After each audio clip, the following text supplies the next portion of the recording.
Verse 64, therefore give orders for the grave to be made secure until the third day, lest the disciples come and steal him away and say to the people, he has been raised from the dead, and the last deception will be worse than the first. Well, we can certainly see that that would be true, wouldn't it? So Pilate said to them, you have a guard. Now this was the Roman way of saying, I authorize you to take a guard. It was a Roman guard that they took. The word used here means a Roman guard. You have a guard. Make it as secure as you know how. And they went and they made the grave secure along with the guard, and they set a seal on the stone.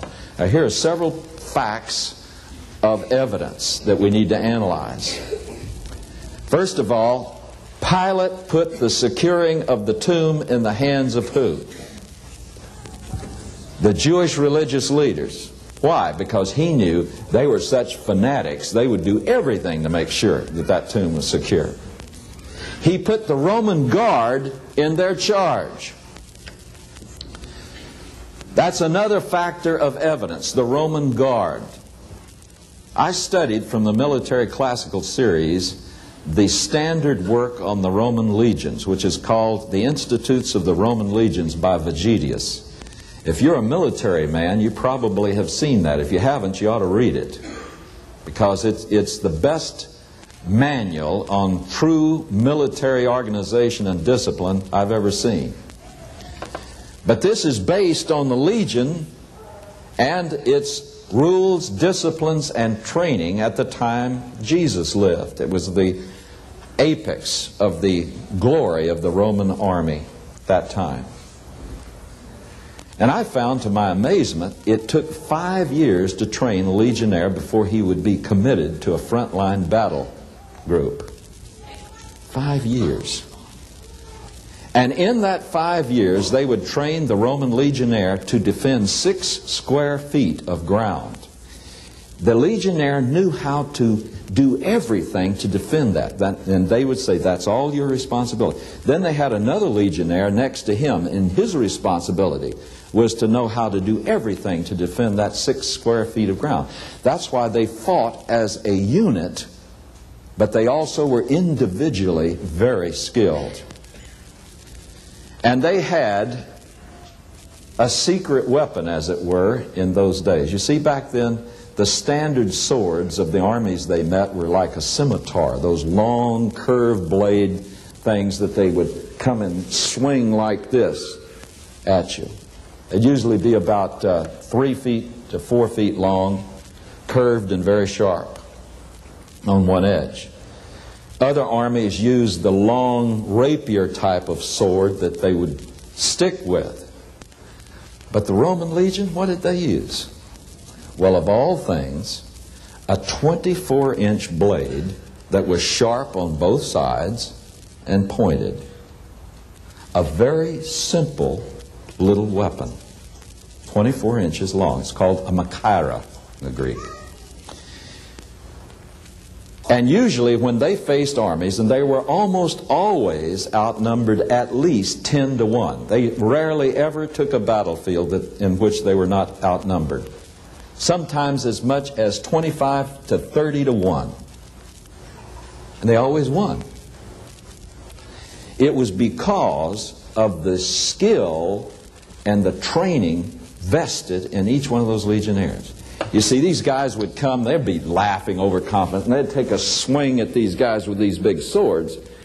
Well, these guys knew how to wait till the last fraction of a second and dodge and come up under, and here's the guy, he's extended like this, they come up right under his arm and stick him, because they had a sharp sword on both sides, and it could cut coming and going. And they won. Furthermore, they were very, very trained in tactics.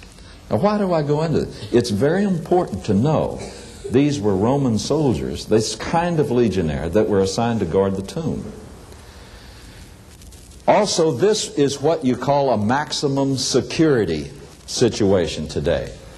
In those cases, the Roman legion would assign 16 men at a watch.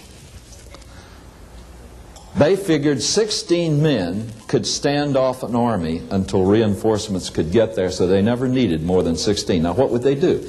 There would be 4 men on a side. They'd form a square, 4 men on a side, and each one of those knew how to fight, defend his 6 feet. So they would form a square, and they could stand off anything until reinforcements could get there. This is what was assigned. The word here even means the quaternion. They had 16 legionnaires that were assigned to guard the tomb of Jesus Christ. It's one of the circumstantial evidences. We'll show that in a minute.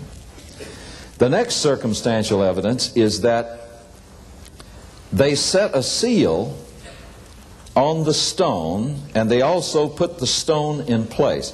Now, I'm glad that we have this prop up here. You see this big stone here? This is the way they look. They are flat and they roll like this. It's about that size, too. We carefully plotted that. Only the grave would not have had a round opening. The graves had a square opening. Those who go to Israel with me, I'll take you to the tomb. We believe we found the tomb in which Jesus was raised from the dead. But the stone was about yay thick, and it weighed at least 1.5 tons. The tomb in which Jesus was laid is another part of the evidence. It was a solid rock face, no bricks like that. It was hewn out of a solid rock, which was standard operating procedure for graves in those days. It was hewn out of solid rock. The openings would be between 4 to 5 feet high by about 3 feet wide. And they would have a stone that had been cut like that round that they would roll into place, and right in front of the grave opening they would cut a niche like that so it would drop down into place once it was rolled there. The tomb that's called the Garden Tomb there in Jerusalem, which we believe was Jesus' tomb, is exactly that way even today. So it was a huge stone. Now, can you imagine the kind of noise that kind of a stone would make when you roll it leaning against a solid rock face? There's no way to quietly move that stone. That's important. In addition, they set a seal on the stone once they put it in place. And by the way, it says at the beginning of verse 66, and they went and they made the grave secure. That's military terminology that is used here. It means that the Roman guard would have taken pains to make sure that everything was in order. You know why? Standard Roman legion procedure was that if you were assigned guard duty, if you failed, there was no ifs, ands, buts, excuses. You were executed.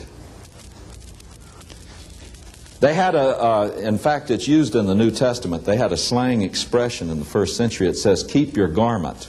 Literally, keep your toga. You know why they said that? Because of the practice of the Roman centurions when they would go to check the watch.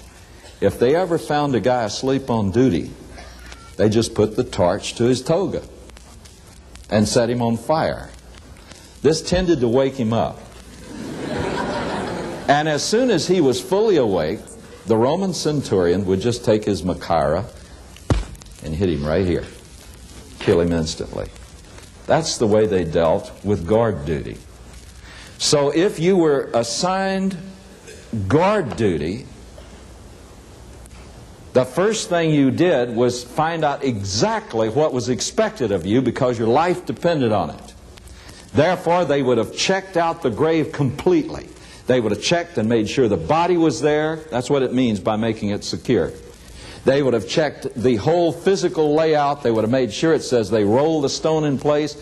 And then they put a seal on it. But this is not a normal word. It was very well known in the ancient Roman world. They put the official seal of the Roman Empire on there with the name of the current Caesar. What they did is they would take and they would put a dab of wax on the stone, a dab of wax on the wall, and stretch a string across there and press it into the wax so that made us see